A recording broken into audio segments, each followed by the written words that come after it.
Hi guys, welcome back to big ಬಾಸ್ನ ಮತ್ತೊಂದು video. Big ಬಾಸಲ್ಲಿ ಈ ವಾರದ ನಾಮಿನೇಷನ್ ಆಲ್ರೆಡಿ ಸ್ಟಾರ್ಟ್ ಆಗಿದೆ. ಈ ಒಂದು ನಾಮಿನೇಷನ್ನು ಹಿಂದೆ ವಾರಗಳಲ್ಲೆಲ್ಲ ಯಾವ ಥರ ಇತ್ತೋ ಆ ಥರ ನಾಮಿನೇಷನ್ ಆಗಿರಲ್ಲ. ಇಲ್ಲಿ ಒಬ್ಬನೇ ಒಬ್ಬ ವ್ಯಕ್ತಿ 7 ಜನರನ್ನ ನಾಮಿನೇಟ್ ಮಾಡಬೇಕಾಗಿದೆ.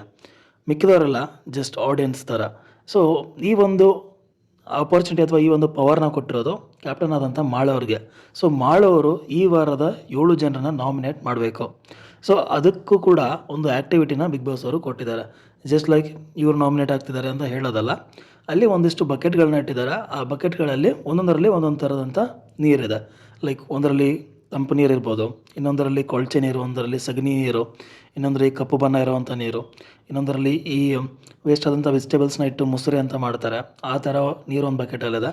ಸೊ ಇಲ್ಲಿ ಯಾವ ಹೆಸರನ್ನು ತೊಗೊತಾರೆ, ಯಾರನ್ನ ನಾಮಿನೇಟ್ ಮಾಡಬೇಕು ಅಂತ ಇಷ್ಟಪಡ್ತಾರೆ ಅವರ ಹೆಸರನ್ನು ತಗೋಬೇಕು, ಹಾಗೆ ಅವರು ಯಾವ ಬಕೆಟನ್ನು ತಲೆ ಮೇಲೆ ಹಾಕೋಬೇಕು ಅನ್ನೋದನ್ನು. ಸೊ ಇಲ್ಲಿ ಮಾಳವರು ಮೊದಲಿಗೆ ಚೂಸ್ ಮಾಡಿರೋಂಥ ಹೆಸರು, ಅಂದರೆ ಮೊದಲಿಗೆ ನಾಮಿನೇಟ್ ಮಾಡಿರೋದು ಧ್ರುವಂತ್ ಅವ್ರನ್ನ. ಸೊ ಧ್ರುವಂತ್ ಅವ್ರನ್ನ ಮೊದಲಿಗೆ ನಾಮಿನೇಟ್ ಮಾಡ್ತಾರೆ. ಅದಾದಮೇಲೆ ಕಾಕ್ರೋಚ್ ಸುದಿ ಅವ್ರನ್ನ ನಾಮಿನೇಟ್ ಮಾಡಿದ್ದಾರೆ. ಸೊ ಇವರಿಬ್ಬರನ್ನ ಫಸ್ಟಿಗೆ ನಾಮಿನೇಟ್ ಮಾಡ್ತಾರೆ.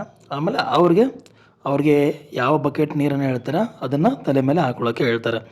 ನೆಕ್ಸ್ಟನ್ನು ನೀವು ಎಕ್ಸ್ಪೆಕ್ಟ್ ಮಾಡೋಕ್ಕಾಗಲ್ಲ, ರಕ್ಷಿತಾ ಶೆಟ್ಟಿ ಅವ್ರನ್ನ ಕೂಡ ಮಾಳು ಅವರು ನಾಮಿನೇಟ್ ಮಾಡಿದ್ದಾರೆ.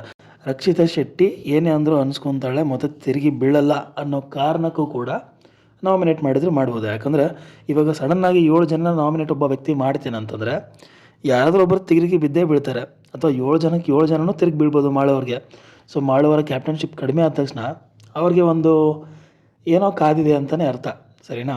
ಇನ್ನು 4ನೇದಾಗಿ ಅಶ್ವಿನಿ ಗೌಡ ಅವ್ರನ್ನ ನಾಮಿನೇಟ್ ಮಾಡ್ತಾರೆ. ಸೊ ಈವಮ್ಮ ಅಂತೂ ಸುಮ್ಮನೆ ಇರೋದೇ ಇಲ್ಲ, ಏನೋ ಒಂದು ಕಿತಾಪತಿ ಮಾಡೇ ಮಾಡ್ತಾಳೆ. ಸೊ ಆ ಕಾರಣಕ್ಕೆ ಮಾಳವರು ರಕ್ಷಿತಾ ಶೆಟ್ಟಿ ಅವ್ರನ್ನ ಕೂಡ ನಾಮಿನೇಟ್ ಮಾಡಿರ್ಬೋದು, ಅಟ್ಲೀಸ್ಟ್ ಈ ಹುಡುಗಿ ಏನು ಮಾಡಲ್ಲ ಅಂತ. ಇನ್ನು 3 ಜನ ನಾಮಿನೇಷನ್ ಬಾಕಿ ಇದೆ, ಅದು ಇನ್ನೂ ಅಪ್ಡೇಟ್ಸ್ ಬಂದಿಲ್ಲ. ಸೊ ನನ್ನ ಪ್ರಕಾರ ಇನ್ನೂ 3 ಜನರು ಒಬ್ಬಳಂದ್ರೂ ಇದ್ದೇ ಇರ್ತಾರೆ, ಅವರು ರಿಷಾ ಗೌಡ ಅವರು. ಸೊ ಮಾಳವ್ರಿಗೆ ರಿಷಾ ಗೌಡ ಅವ್ರ ಮೇಲೆ ಗ್ರಡ್ಜ್ ಅಂತ ಅಲ್ಲ, ಲೈಕ್ ಆ ವ್ಯಕ್ತಿಯ ವ್ಯಕ್ತಿತ್ವ ಮಾಡೋರಿಗೆ ನಿಜವಾಗ್ಲೂ ಇಷ್ಟ ಆಗಿಲ್ಲ ಅನ್ನೋ ಕಾರಣಕ್ಕೆ ಅವ್ರನ್ನ ನಾಮಿನೇಟ್ ಮಾಡೇ ಮಾಡ್ತಾರೆ. ನೀವು ನೆನಪಿದ್ರೆ ಸಂಡೇ ನಡೆದಂಥ ಟಾಸ್ಕಲ್ಲಿ ಎಲ್ಲರೂ ಎಲ್ಲೋ ಕಾರ್ಡ್ನ ಎತ್ಕೊಂಡ್ರೆ ಮಾಳವರು ರೆಡ್ ಕಾರ್ಡ್ ಎತ್ತೆ ರಿಷಾ ಅವರು ಆಚೆ ಹೋಗ್ಬೇಕು ಅಂತಲೇ ಹೇಳಿದ್ದು. ಸೊ ಇದಿಷ್ಟು ಇವತ್ತಿಗೆ ನಡೆದಂಥದ್ದು.